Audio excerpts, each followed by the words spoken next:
Good morning, good morning. Good morning, everyone. I hope you're having a fantastic morning. It is Friday, beautiful Friday. We're having an Inner Circle webinar today. If you're a member of the Inner Circle, that will be at... what's going on with this? That will be at... is that better? That will be at 2 p.m. Eastern Time today. So I'm excited to see all the Inner Circle members then. We'll be going through all of their questions, whatever they want.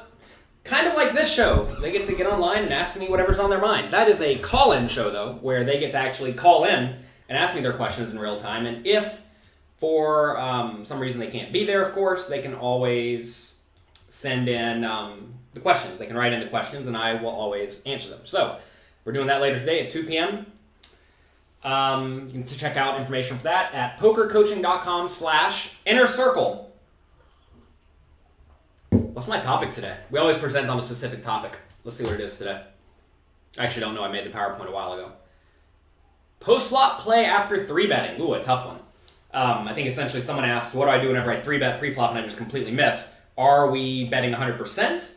Are we checking sometimes? Well, again, it depends on who has the range advantage, who has the nut advantage, position, and then it also... those factors will make you either bet with everything, they'll make you bet sometimes, and when you're betting sometimes, very often you want to be betting with your best made hands and your draws and checking your marginal made hands and your junk.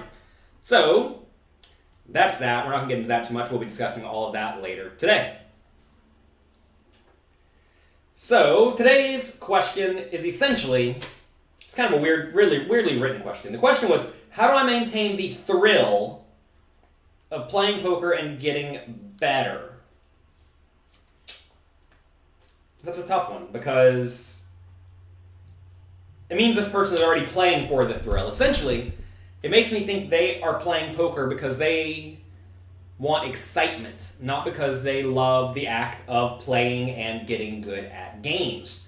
And that is a tough thing because, first off, if you love what you're doing, if you actually love what you're doing, you will be happy doing it even in the bad times for the most part. Now, of course, sometimes it's not always going to feel lovely. I mean, for example, I love writing books. I just got out of the weeds in a book called Modern Poker Theory that is essentially done on my end.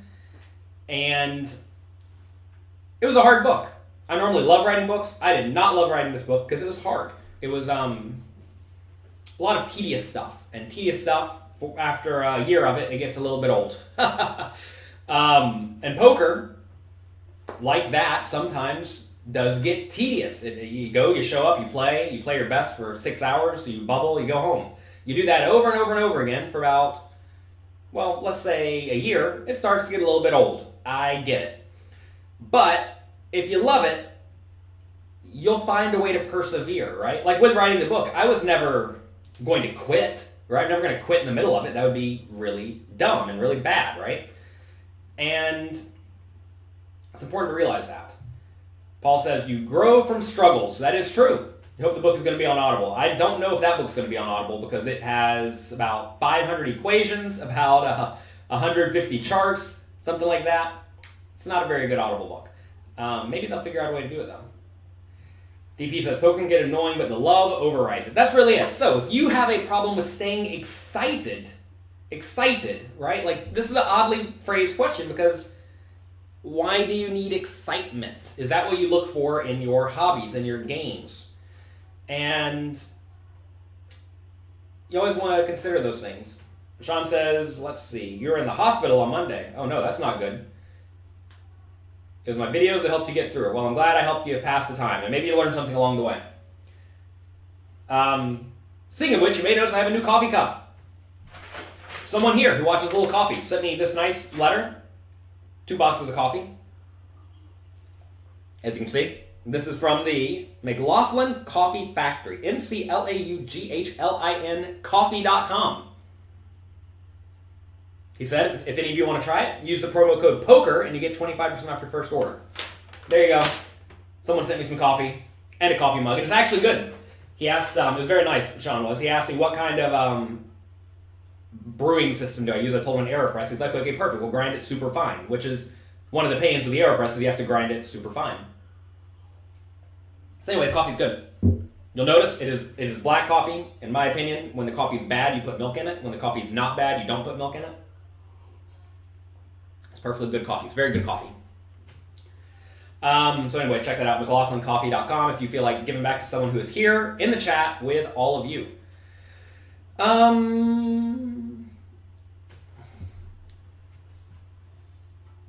Let's see.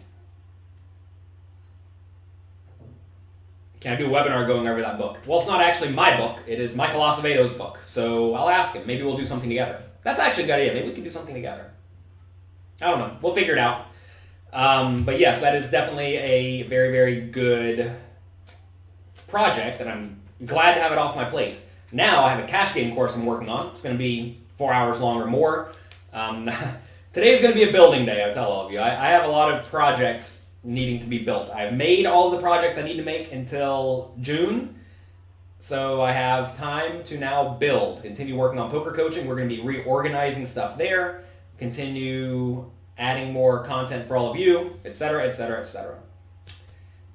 Tom says, just finished Tommy Angelo's book, Elements of Poker. Not as dated as you would have thought. I mean, good books typically don't get dated all that much, especially books that don't actually talk poker strategy, because Tommy Angelo's book, Elements of Poker, is not a book about how to play hands. It's a book about everything outside of the game. And it's a very good book. I liked it. All right. Congrats on Grips joining the team. You think it's awesome? Yeah, we're trying to bring on new coaches. We also have Brad Owen, who won Poker Personality of the Year. He beat me. We got him on doing some guest quizzes now, so that's good. He's making some cash game quizzes using live cash game footage. So check all of that out if you enjoy it. Go give him a follow on YouTube, Brad Owen, and that'll be good. How do I feel about anonymous poker sites? I mean, I don't care. Anonymous poker sites essentially make it more difficult for good players to win money because they have less reads, but in exchange, very often fewer good players play on the sites, which may make the game softer in general to where they're equally soft as normal, maybe more softer than normal. But we're not getting into online poker. I have a video, jonathanlittlepoker.com/USA. Back to the topic at hand. Today we're discussing how to maintain the thrill of playing and getting better. Step 1, do you love it? If you love poker, realize you're doing it for the love of it, not to make money, not to win. You're doing it to progress through the game. And now you may love making money, or you may love winning, right? These are very different things. And so you have to ask yourself, do I even need to be playing poker? Because poker is a pretty terrible game to play if you actually care about winning, especially on a consistent basis, because you definitely do not get to control if you win on a consistent basis, right? You have literally no control.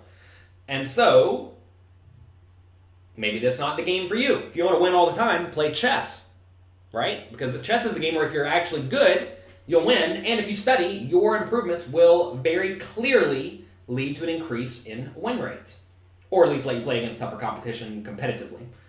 But that's not necessarily what poker is. So understand that poker is a game where all of your efforts may not be rewarded, and often will not be rewarded in the short run. Tom says, you love playing the game, making money is just a bonus. That's exactly right. And the nice thing about poker is that if you study the game a lot and play a lot and you're good, you will make money. If you don't, well, you'll lose. Okay, so what if you fall out of love? I've fallen out of love with poker a time or two.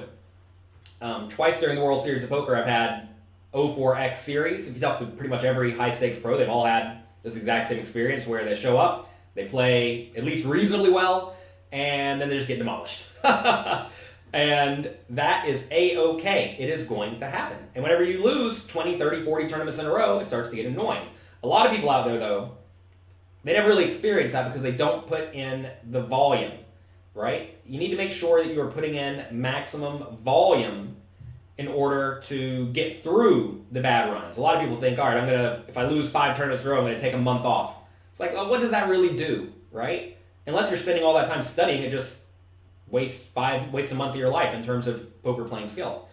and getting experience and whatnot. So understand that taking time off does not necessarily help you get through a bad run or anything like that. It might clear your mind though. Taking time away from anything will likely make you either love it more or hate it more, and probably love it more. I mean, absence does actually make the heart grow fonder, and burnout is a real thing. I mean, speaking of being burnt out, right? I've been home for 5 months working on projects for you extensively on less sleep than normal because we have the 2 babies, and getting a little burnt out. And it's important to realize that, right? But I know that I'm going to get to go on my quote-unquote vacation, as Amy calls it, to Vegas to play lots of poker all day, every day. It's going to change it up, right? Changing things up will definitely help you significantly. TJ, good morning. Says, you've been studying Mastering Small Stakes No Limit Hold'em. Good. What book would I suggest you read next? TJ, I would tell you to go to pokercoaching.com and go through all of the homework challenges there. That essentially puts all of the stuff you've learned in Mastering Small Stakes No Limit Hold'em into practice. If you want another specific book, though, this one here, Excelling at No Limit Hold'em. This is going to give you a broader perspective on the game and is going to talk to you about all sorts of different aspects of the game. It's a big book, okay? Lots of people wrote the chapters. I vetted all of it, so it's all good. And realize all the topics may not be for you. Like if you don't care about cash games, skip the stuff related to cash games. If you don't care about heads up, skip the heads up, right? But this is essentially a collection of 20 to 50 page long articles, or I don't know what the word for a 50-page book is. I do know the word, it's not coming to me. Someone type in the word. Anyway, this is a good book for you. Excelling at No Limit Hold'em. You can get it at hold'embook.com. All right, so you need to get back in love, and the easiest way to get back in love is to take time off and also realize why you're doing what you are doing. Why are you doing it, right? Why are you spending your time doing these things? Is there a specific heads-up display I'd recommend? No, I use essentially a custom-made one that's rather basic. It has only, 1, 2, 3, 4, 5, 6, 9, 10, 11, 12, 13, about 18 stats, but it's everything you need. So is there a specific heads-up display? I just use Hold'em Manager, and then you can essentially make your own. It's not hard. When I say you lose that many in a row, does that mean you're not in the money? Correct. When you lose 40 in a row, it means you got in the money 0 times out of 40. Enjoy the experience, am I right? The thing is, you have to understand, if you're 1 in 8 to cash a tournament, or 1 in 7 to cash a tournament on average, which is about right, good players who win at a very, very high rate cash a little bit more than whatever the average field size should cash. So say 15% of the field cashes, maybe you'll cash 1 in 8 or 18% of the time, or 20% of the time. Back when I had that 0 for 40 run, it was they only paid 10% of the field. So maybe then it's like 12% cash or 13% cash, right? So if you're 1 in 8 to cash, run that 40 times, run that simulation 10,000 times for the 10,000 tournaments you'll play lifetime maybe, and that's you're gonna have a few of those very bad runs. Can I unban you on YouTube? Nope, sorry. Maybe send me a message on Twitter, and I'll remember. I'm obviously not doing it right now because I'm in the middle of doing this. Do I mean pamphlet? No, I think the word is a monograph.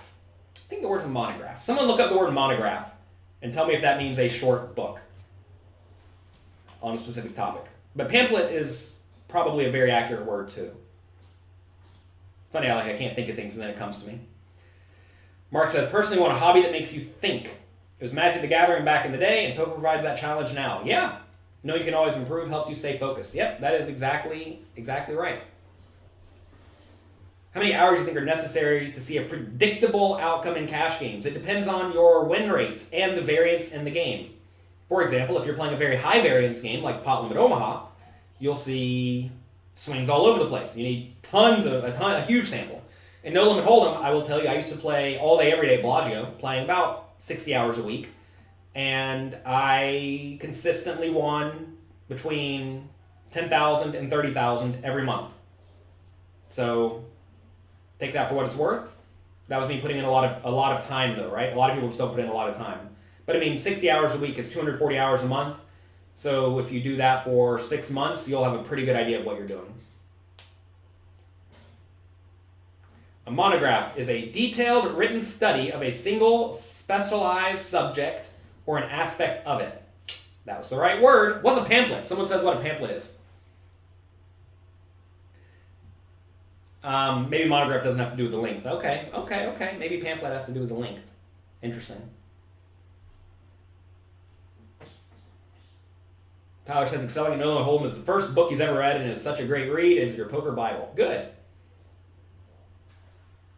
I think monographs are typically short, though. I could be wrong. I don't know. I'm not very good at English. It's amazing how I can write books and not actually be even that good at English.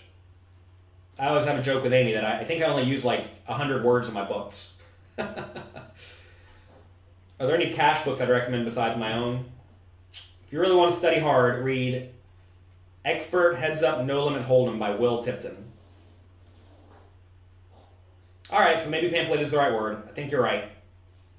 Very similar definitions, except for pamphlet is a small booklet. So 20 to 50 pages is probably a small booklet. You all got it right? I got it wrong. So again, it seems like essentially they're both books about specific topics. One of them is not capped at length, one of them is capped at length. Cool.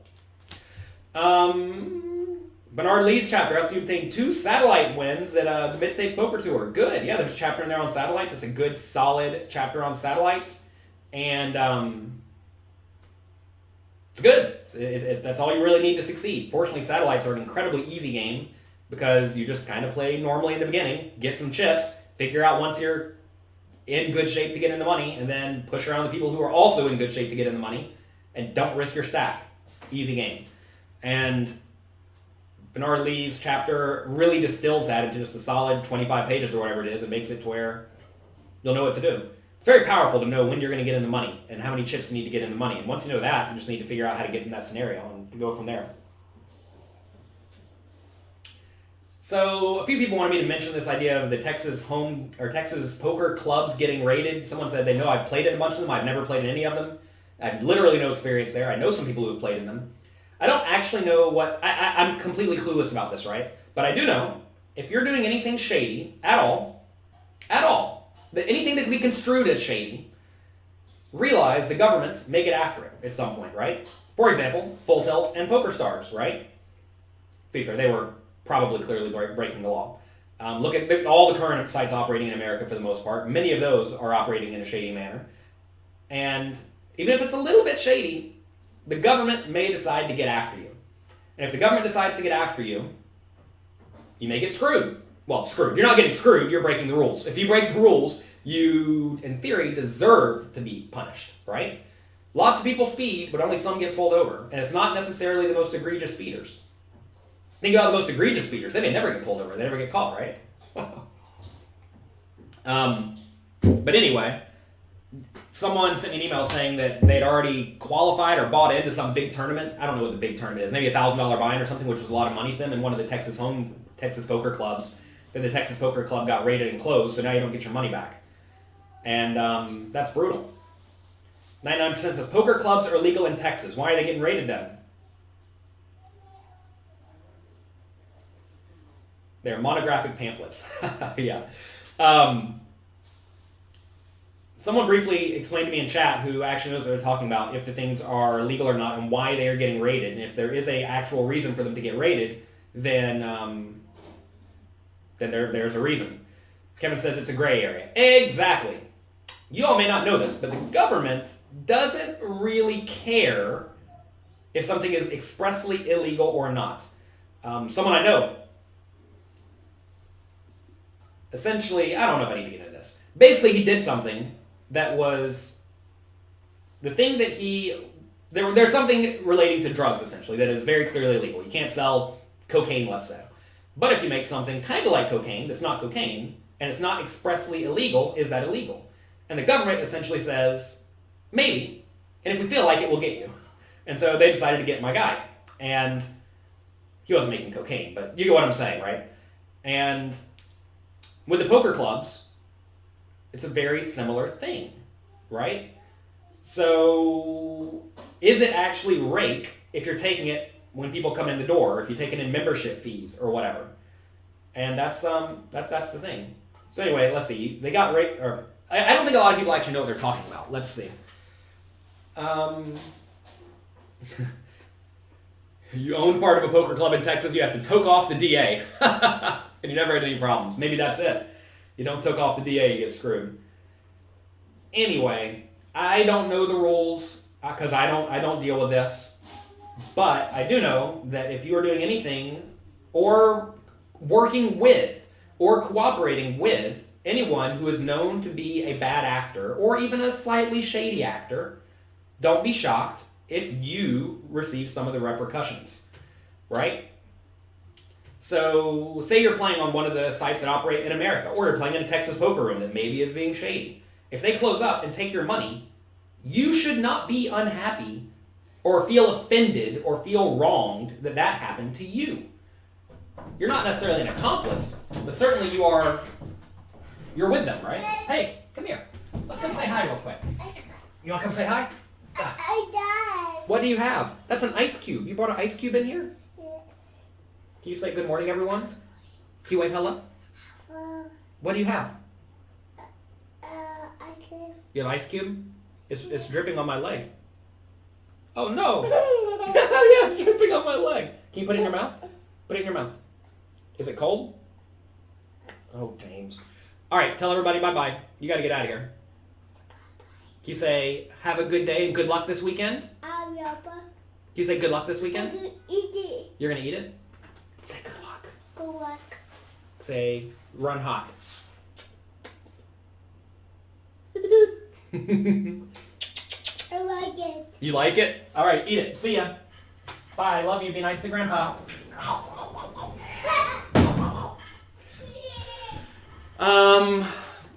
Listen, Tom, if you have an article there, read it and summarize it. I'm not going to read it right now. I'm in the middle of doing a little coffee. Let's see.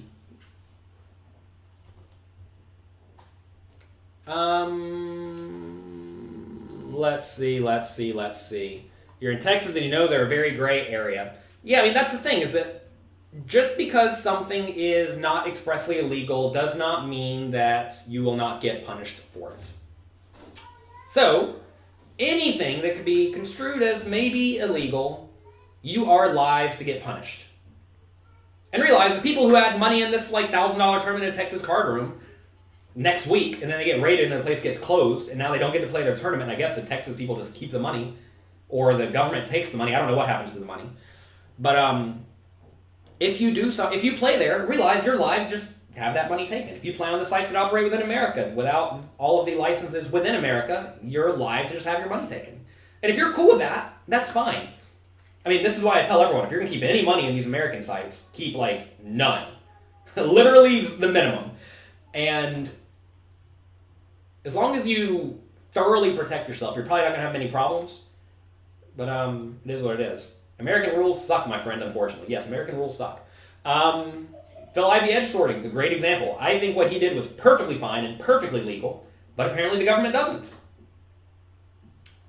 And you always have to ask, who's the government going to be on? Whose side is the government going to be on? The casinos that pay them tons and tons of money, or a random guy who perhaps, may not even pay his taxes. That's bad. I'm sure he pays his taxes. But a random guy who pays only $1 million a year in taxes, or a government or a casino that pays millions and millions and millions of dollars in taxes, whose side are they going to be on? Anyway, can we get back to the topic listed, please? That's what Jay says. Yes, we can. Yes, we can. Yes, we can. The government can do pretty much whatever it wants, but most of the time it doesn't. That's exactly accurate. For example, going back to Full Tilt and Poker Stars issue, right? When they got seized by, or whatever happened, whenever they got shut down in America, they also got Ultimate Bets, and they also got Absolute Poker, but none of the other ones. Why not the other ones? They weren't big enough yet. Be patient, right? You need to be patient, because eventually when things get big enough to get on the government's radar, that is when they will get you. So anyway, that's that. It was raided for money laundering, according to the article, which is illegal. Sure. What is money laundering? Exactly, right? Money laundering is a weird thing because, well, we're not going to get into money laundering laws, but money laundering is a weird thing. All right. Let's see. Are we doing another question and answer soon with someone? The one with Fedor was inspiring. Yeah, we did a question and answer with Fedor Holtz a few weeks ago. It was great. You can find it at jonathanlittlepoker.com/YouTube. It's somewhere on there, not too far down. So check that out. That was a great thing. Thanks to Fedor for doing that. Have I been working out? No. I have been skipping lunch for the last week, and I'm starving. I was listening to my friend Jason Calacanis, who has a book on angel investing. I've learned a lot from him. And he says, basically, he just started skipping lunch, and he lost a bunch of weight. Go figure. He used to go to angel investing meetings where he'd meet startup founders, and they'd always have lunch. He said, so he got lots of good meetings, but he got fat. And then he said he decided to start doing a podcast called This Week in Startups, where he interviews the people on his podcast instead of over lunch, and now he got skinny. So I've had no lunch for the last week. I'm going to have some today, though, because we have an Inner Circle webinar. I'm going to have bean sprouts. There's a vegan store right down the street called Ginger Root. It's very nice. So I'm going to have bean sprouts, which have like 200 calories. That's going to be the lunch for the day. All right. Do you look at me like I'm Yoda? You think I'm an old, shriveled green man? That means you're Luke Skywalker. Maybe, if you're lucky, one day. How much time should you put into study, assuming you have 4 to 5 hours a day? However much you feel like putting in, right? If you play horribly, you should put a lot of time into studying. If you play great, you should not put quite as much into studying. All right, let's see. A bunch of games in SLC. I don't know what SLC means. Got busted last night. Don't play in shady games. I tell everyone this all the time. I tell everyone this literally all the time. Shimmer says, going a week without lunch, bean sprouts taste pretty amazing. It's true. I'm really looking forward to them. They're going to be so good. All right. Next. We fall out of love with the game. How can we fall back in love? Well, you can make playing and studying the game a game. You can find the things that you can control and make sure you achieve them. So what are things you can actively achieve in poker? Well, you can put in significant volume, right? Say you want to play your best for 4 hours, right? Someone's saying they have 4 hours a day to play. Go play your solid 4 hours, put in good work, and do your best. And that is going to be very beneficial. Maybe you want to study hard for an hour. We have Grips in the Instagram chat. Good morning, Grips. People say they loved your webinar the other day. They're excited that you're part of the poker coaching team, so thanks for that. Study Grips' webinar. He does long webinars. His were 2 hours long. And go through that. Sit there. Be focused. Take notes, right? Do that. These are things you can actively control.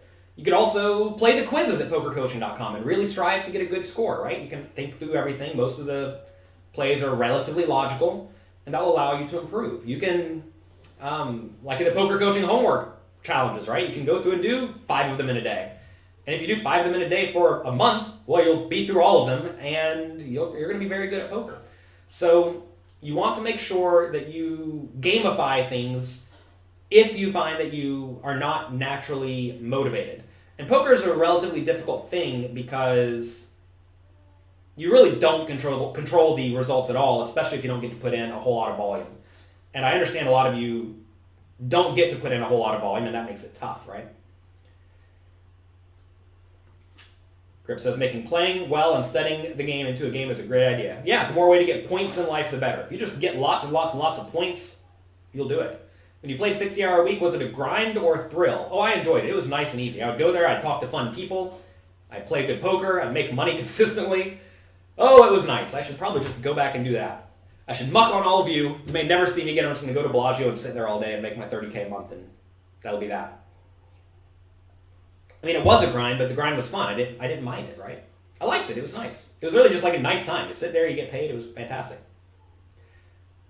Is Jamin Burton a member of your site now or affiliated with you? Yes, he is. I know he's learned a little bit from me, and we decided to work together where he's going to promote pokercoaching.com, and we'll see where that goes.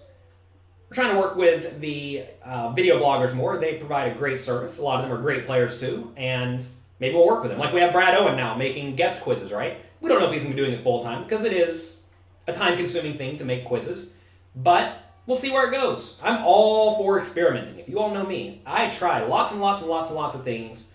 90% of them don't work, but the 10% that do work well, and we make it work. Okay, make it a game. What next?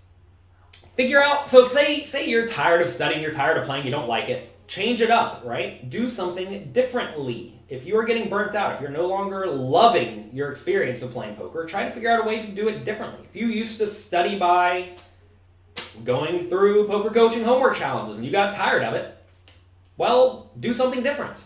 Find a friend to study with, right? Maybe just having someone there to interact with would be very beneficial for you. Maybe you need to study in a group setting. Maybe you need to, like I mentioned earlier, take a little bit of time away from it. That'll make you want to get back into it, right? Because you miss it. Absence, again, makes the heart grow fonder. But you need to perhaps do things differently. And there are many, many ways to study poker. Maybe for some reason you decided to read 10 books in a row, and now you're burnt out of reading. Maybe you decided to write 2 books in a row like I did, and now maybe you're tired of writing. So change it up. Do something different. Y'all are saying you're loving Jamin's blogs. You can check those out at The Drawing Dead. So Google The Drawing Dead. They're really fun. It's like a comic book. Yeah, they're very, very fun blogs. I try to work with people whose content I really enjoy. I like Brad Owens. I like The Drawing Dead. So it's good. Wouldn't your coaches play a little differently from each other? Yes, some of the coaches do play very differently. Some of them play smaller and medium stakes. Some of them play higher stakes. And that leads to different skill sets and different strategies. And that's fine. Realize that there are many, many ways to win at poker. It's not all about me trying to teach you only how I play. If you only want to study my quizzes, that's fine, right? There's no problem with that. Just like if you want to buy Excelling at No Limit Hold'em and read 6 of the chapters instead of the 18, that's fine, right? So you just have to figure out how you want to go about it. But I understand everyone doesn't love me, so I give them other options of people who I have vetted, people who I know are great players, and that's good. Best course for learning tournaments. Go to pokercoaching.com, go to the first and oldest homework challenge, work your way forward. If you do that, you're going to be in very good shape.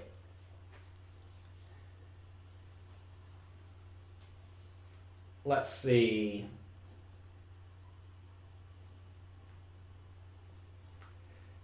Fizzy, I think you're essentially saying you have a stop loss or something. I typically would quit when I lost $4,500 at 5-10, so 450 big blinds in a day. And that happened maybe 10 or 20% of the time. I definitely don't think stop losses are a necessary or a good thing, but they're a band-aid so that you make sure you don't go off the deep end.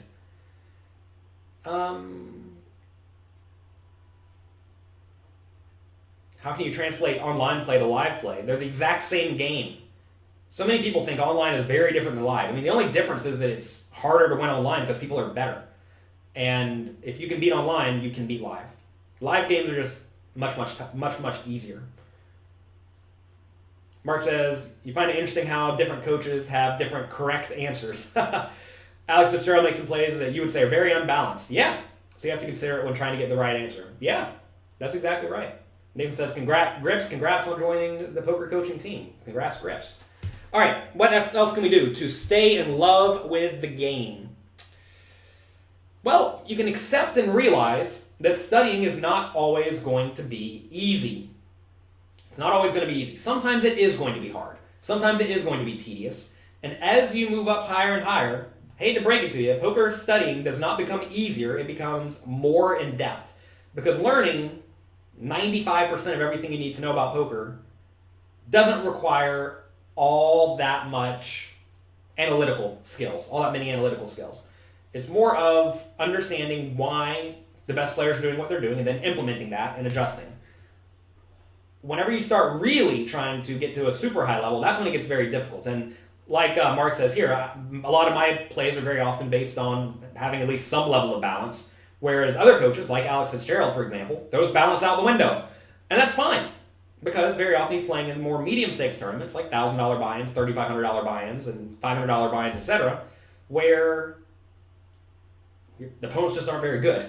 If the opponents just aren't very good, then you should be maximally exploiting them, right?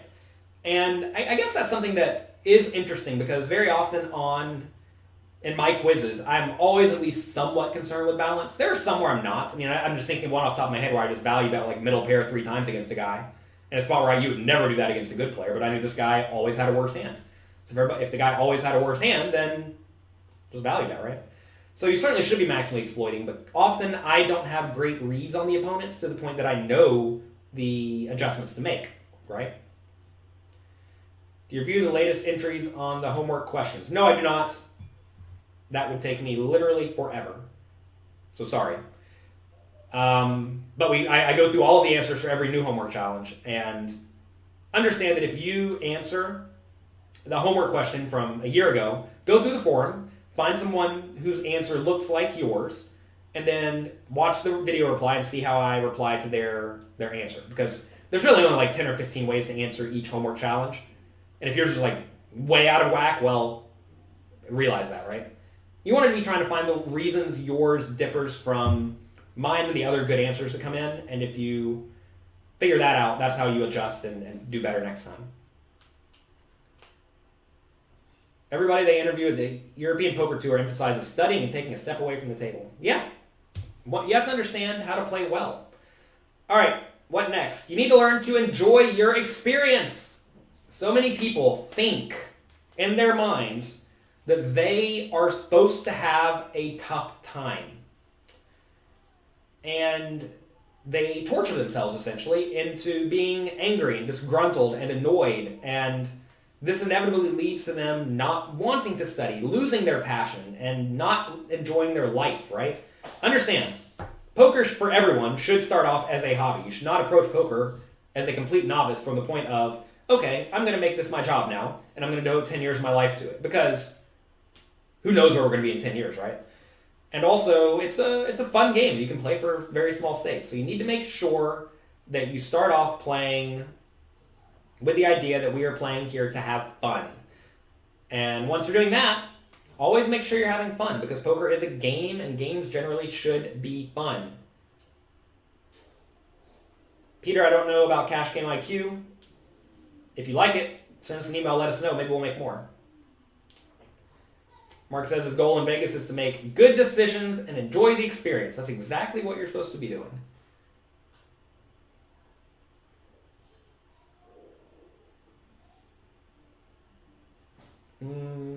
DP says we come from an era where people were giving away money, and now it's a bit different. People are still giving away money, just not as quickly, which is why you have to put in a lot of volume. Putting in volume is mandatory if you want to see consistent earnings. So yes, a long time ago, poker was way easier, and that's A-okay. Understand that games get tougher over time. All games do. So whenever you do first start playing, obviously you should not be approaching it from, I'm going to try to be the biggest winner ever, because you have literally no skill. But once you do become pretty good, and let's say you do experience some success, like a lot of success. Let's say you get to where you can win $100 an hour playing online. Like, that's pretty sweet, right? Once you do that, a lot of people think they're the best, and then they stop studying. And then what happens, right? That $100 win rate trickles down slowly over time. When it trickles down to 90 and 80 and 70, the people start thinking, probably just running bad. Then it keeps trickling down to 50, 40, 20. They're like, oh my God, I'm in the worst downswing of my life. Then they start breaking even. Then maybe they even start losing. And that's because they stopped studying. So many people stop studying, which is why you have to make sure that you love not only playing and not only the excitement of playing, which is what today's initial question was about, but you love bettering yourself. It's vitally important that you strive and work hard to better yourself, because that really is the goal. And you can better yourself in many ways, right? At the table and away from the table. And if you're not doing those things, you inevitably will fail, because over time, all the good players are going to get the money, all the bad players are going to lose the money, and then you're left playing only against good players over time. So 50 years from now, there's a good chance No Limit Hold'em may be a semi-dead game. Especially if inflation keeps happening. There are various reasons. We're not going to get into it. But in 50 years, I don't know where poker is going to be. But I do know the game will be tougher. They can do a few things to make the games not as tough. One obvious way is to continuously re-innovate the game or innovate the game. A good example of this is what PokerStars is doing, what Global Poker League tried to do with PokerX and with, I don't know what it's called on PokerStars, the one where they have various bonuses and stuff like that. I've not played the game much. I thought the one on Hold'em X was actually pretty good. Essentially, they try to make it more of a game like Magic the Gathering or Hearthstone, where you have bonuses that apply to the game, and then they can change it every 3 months. Or once the good players' win rates get very high, they can change it. Being able to change the game continuously will ensure people continue playing it. The problem with games like No Limit Hold'em, a lot of games really, is that they get old after a while. And for games to succeed long term, they need to make sure that the game stays fresh. The problem, though, is that no one owns No Limit Hold'em, unlike Magic the Gathering or Hearthstone. And maybe someone needs to make a game like PokerStars is trying to do with their game where they have all the bonuses. But I don't know how I got off on that tangent, but it's an interesting thing. If anyone has a good poker variant that we can continuously change, let me know. We can figure out a way to make it a real thing. So anyway, you need to enjoy your experience, right? If you are not having fun playing poker, if you're not having fun studying poker, well, maybe you need to change what you're doing, right? I have told many private students that, look, you probably need to not be playing poker. And that's because they were not having fun, right? Whenever I have private coaching sessions with people, we go through their hands, we try to see what they're doing, and if they are just not enjoying what they're doing, and it is a hobby, like, why are you doing this, right? And very often the answer is because that's all I know, or that's what I want to do, because I have no real reason. And if you have no real reason, ask yourself, what do you actually want in life? Do you want frustrations? Do you want to be doing things you don't enjoy? The answer is no. I want all of you to be happy at the end of the day. And the way you are happy is by doing what you love and by bettering yourself and by bettering others. I get asked, seems like every day, why do I make all this free content? Because I enjoy helping all of you. I don't mind. I like it. It makes me feel, what's the word? Accomplished is not the right word. Complete's not the right word. It makes me feel like I'm helping out the community, right? And there's a lot of value in that, I think. As you get a little bit older and you realize it's not all about you, you want to give back to people who want to better themselves. And then those people, inevitably, will start helping out more people. Yeah, gratifying. That's probably the right word. Fulfilled. I don't know if fulfilled is the right word. I think gratifying is the right word. Maybe it's fulfilled. I don't know. Anyway, you'll learn that bettering the world is what you're really trying to do because it's not all about you. So many people think it's all about them, and they only look with a very, very narrow point of view. And you have to learn to look through other people's eyes, realize what they're trying to accomplish, and try to help people who want to also help the world. Did I start playing in 2003? Yes. Everyone saw Moneymaker and wanted to go all in and get rich quick from playing poker. I never wanted to get rich quick from playing poker. I played for $1 buy-ins and just enjoyed playing. How are you able to keep the mentality of just grinding it out and not be in a rush? I realized I didn't want to go broke. I didn't have much money to my name. I had $50. I really didn't want to lose my $50. So I kept very good bankroll management, right? I stayed very disciplined, perhaps too disciplined, but I did my best to always keep 300 big bets for limit hold'em, which is what I played when I first started. And then once I moved to sit and goes, I always kept at least 100 buy-ins and more so like 200 buy-ins. So I guess I had a little bit of discipline in me from the start. But again, like people say the grind, right? That implies you don't like what you're doing. The grind sounds like, ugh, I hate what I'm doing, but I have to do it. It's like, no, I wanted to go and play poker every day. I loved it. I did it all day, every day for 3 years. I jokingly said to my wife on a walk to a dinner last night, for like 2 years, I probably didn't talk to anyone because I was talking a lot that night for whatever reason. I had a cup of coffee at 4 p.m., so I was ready to go.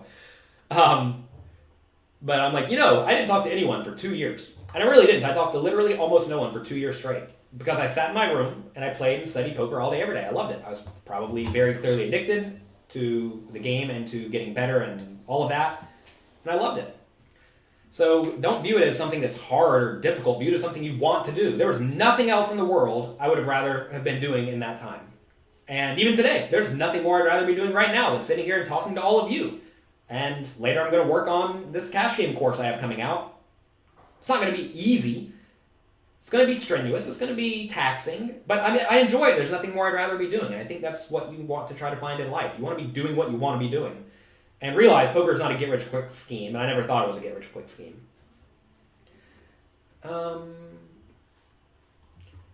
Let's see.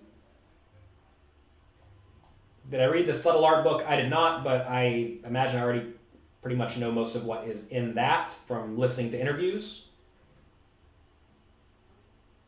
It's important to realize that other people's opinions don't actually matter that much, especially since most people's opinions are wrong. So many people's opinions in the poker world are just factually incorrect. Someone made a video the other day essentially saying one of my videos was inaccurate, and then literally almost every point in this person's video was wrong. And then there were a few people, of course, in the comments section trying to say, everything you just said is wrong. But of course, then, all of the other people who don't know what they're doing tried to pile on and say, oh no, of course he knows what he's doing. It's like, most people don't actually know what they're doing, and that is A-okay. Realize a lot of people talk without actually having a purpose or a reason or a knowledge to actually help people. Most people want to feel important. I'm not doing this to try to feel important. I'm doing this to try to help people. And it's important to always ask, what is the motivation of the people you are learning from, right? And some are good and some are not good. Let's see. I play 6+ Hold'em. I've never even heard of the game. You find changing studying platforms to be beneficial. Yeah. Keep it fresh, right? You want to keep it fresh. Brad Booth lived at Bellagio for a couple years. As far as I know, he did. I basically lived at Bellagio for a couple years. It was a lot of fun. Did I say when I'd be finished with the cash game content? We'll probably be releasing that in June or July, almost certainly. Everyone always asks about this balance between study and play. If you're terrible at poker, study a ton. If you're very good at poker, study not quite as much, right?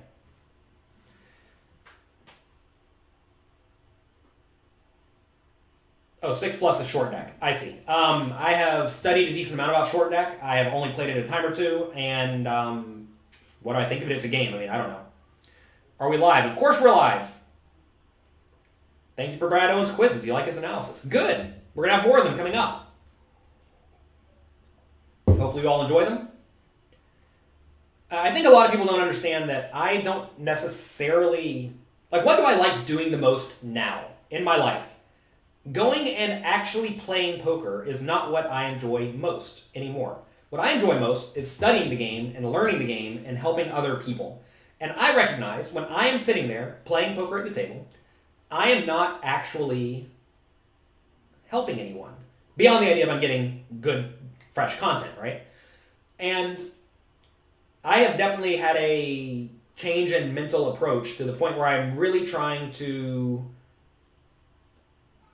Gosh, my brain's not working today. I'm trying to help a lot of people at one time. Scale. I'm trying to scale, right? And you scale by helping many people at the same time as opposed to helping only yourself. Because when I go and play poker, say you win $200 an hour, do I really need $200 an hour? No, I don't need $200 an hour. Sure, it's nice, but I don't need it. I mean, we gave away $1,500 2 days ago, right? Because I appreciate all of you. And so why am I playing then? Because I want to go through the motions of playing? I don't need to go through the motions of playing. I've done that tons. Like I said, I sat there for 2 years straight, didn't talk to anyone, only playing. That's enough poker for probably anyone's life. So it's important to ask for motivations and why people are doing what they're doing. And right now, I am doing what I enjoy doing. I think a lot of people don't quite grasp that I've played more poker than almost anyone, and I've done it already. A few people have said, oh, can you go back and do a bankroll builder challenge? Well, first off, they don't realize I already did this 10 years ago before it was popular.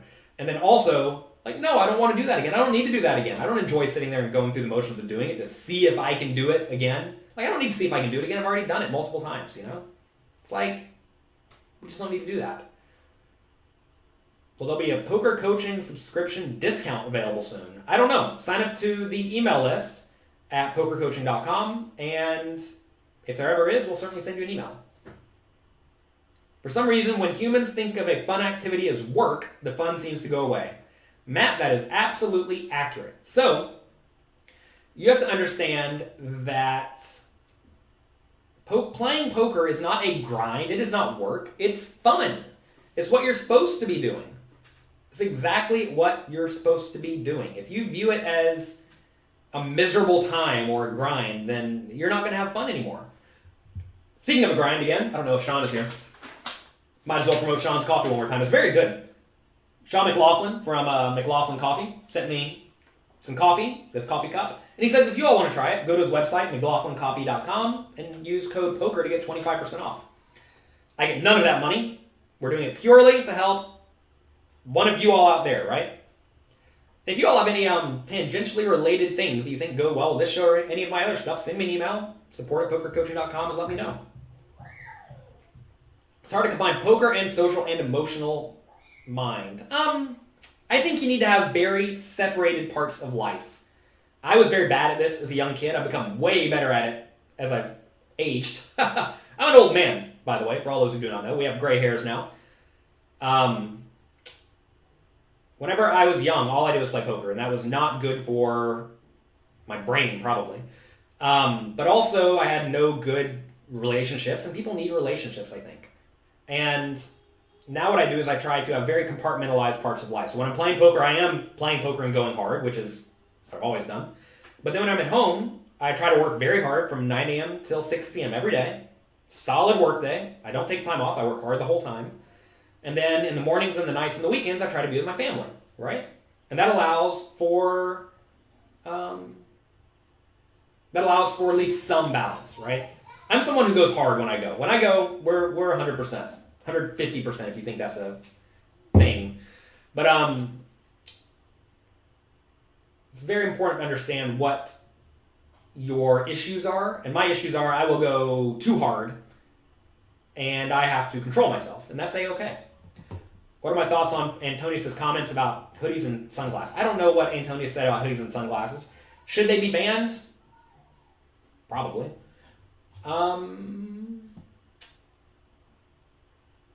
There are definitely some benefits to sunglasses, but I think the negatives drastically outweigh the benefits. I mean, the real benefit is that it gives people who are not very good false confidence. So think about that one. If someone at your table thinks they need to wear sunglasses, they probably lack confidence, and giving them confidence may make them play out of line. Or too big or whatever, right? If you want significant money from a home game, would I declare it? Absolutely. I pay the taxes. It's very important to pay the taxes. I just paid my taxes 2 days ago. You have to pay taxes. It was a big chunk of money, and that is A-okay. That is the price you pay for living in America. Let's see. Isolation can make someone going through something worse. Look, I'm certainly not a psychologist. I do know that you need to have relationships. At the same time, though, I think isolation can be very, very good in terms of actually studying and doing your thing. The fact that I spent those 2 years studying and getting good at poker was very, very useful because I had nothing to distract me, right? I didn't have any mental problems or anything. So yeah, I'm sure if you have mental problems going into it, it may get way worse. But if anything, it was way, way better for me because I didn't have to worry about going out with friends or dealing with any other form of work, right? It allowed me to hyper-focus on one thing for a long time. Phil Locke wears the gigantic goggles. Wonder what's next. Maybe a welder helmet? Yeah, I mean, then you have to ask what is legal and what is not legal. Yeah, I used to have a sunglasses line through Blue Shark Optics, and they make good sunglasses. But I don't wear sunglasses anymore. Except there's one instance I will. That's when I'm playing against all, or the vast majority, only very, very, very world-class players. Because I want to keep the game as casual as I possibly can. I want it to be very casual. Because when people are casual, they'll give away tells. If you're wearing a hoodie or sunglasses or headphones, you make the game slightly more serious. And as you make the game slightly more serious, people start concealing their tells more. You all may not realize this. I didn't wear sunglasses to cover up my tells. I wore sunglasses so I could stare at people. like a sociopath or something. I was doing it more so to make them not become very stoic, right? But now I've learned to look at people in a casual way, not like this, right? We've learned as we've gotten older, and I want to keep the game as casual as I possibly can. And I think the casual aspect is way more valuable than perhaps covering up a tell here or there, or perhaps feeling more confident or something like that. So anyway, that's why I don't wear the sunglasses, hoodie, etc., etc. Hunter says he wears hoodies because the poker rooms are cold. Take cold showers, you'll be immune to the cold. At the Rio, the World Series, it is frigid, and I walk in there wearing flip-flops and shorts, and I'm A-okay because we have planned ahead. What brand shirt is this? This is called All Saints. My wife's mother thinks I look good in these. She's in fashion. She dresses me now. They make good clothes. I like them. They fit well. They fit me well. They may not fit everyone well. So that's it, really it. That's all I have to talk about. The thrill of getting better, staying excited. You want to make sure you love what you do. If you don't love what you do, you're probably not doing life right. You don't need to be miserable. We live in an era where literally almost anyone can be happy. Anyone who has access to the things that people have in America, right? You need to find what you love to do and then do it. And if it's not poker, go do something else. No one said you have to play poker. Realize there's this sunk cost fallacy. The idea that I've spent 10 years playing poker, so I can't quit now. Well, yeah, you can. And sometimes it's just the right thing to do. But if you do love poker, make sure you realize you're doing it because you love playing poker, right? It's important to understand why you're playing and what you're playing for. And if it is not a good reason, figure it out. Let's see. A decent cash helps. Yeah, having a good score will be nice. I would tell people not to play for the chase of wanting to have a decent score or something like that, because you'll never be satisfied. So many people who get into anything for the money are never satisfied with the money because they always want more. The idea of some endlessly consuming goal to get more and more and more is detrimental for a lot of people. There was a story I heard, I don't know if it's true, I presume it is, about someone who owned a big company who was worth like billions of dollars, and then something happened and he lost like 40% of his net worth. So he went from being, let's say, having $5 billion to $3 billion, got sad and depressed, and then killed himself because he only had $3 billion. Right? He was down a lot. He felt broke, and he couldn't handle it. And that's because this is someone who always strived to have more and more and more. And how in the world is he going to get back those more extra billions of dollars, right? And that is very, very, very unfortunate. And I want to make sure you all don't find yourself in any sort of unfortunate spot like that, where you get down and sad and depressed and do something stupid. And all of you saying only 3 billion, LOL. I mean, understand, it's all about perspective. If I somehow lost all my money and only had 100K left, it'd be brutal. But only 100K, LOL, right? It's all relative. It's all relative. Money is a very relative thing. It's very important to realize that if you are doing things for money, that you have to ask, why do you even want money? What's the purpose? Think about what money is, right? Give that some thought. All right, we have to go now. I have a minute left, says Instagram. Hope you all have a great day. I hope you enjoy yourselves. Hope you have a fantastic weekend. Thanks for being here. Thanks to McLaughlin Coffee for some coffee. Go check them out. Use code POKER to get 25% off. Go to pokercoaching.com. Get your completely free trial. Study it this weekend before you go and play. Go through the past homework challenges. They're completely free if you go and you sign up. Just go to the oldest one and work your way forward. And that's going to go a long way to making you a much better poker player, which is what all I really want for all of you. I want you to get better, and I want you to have a good life. Have fun. Good luck. Enjoy your time. You only have one set of time here. Might as well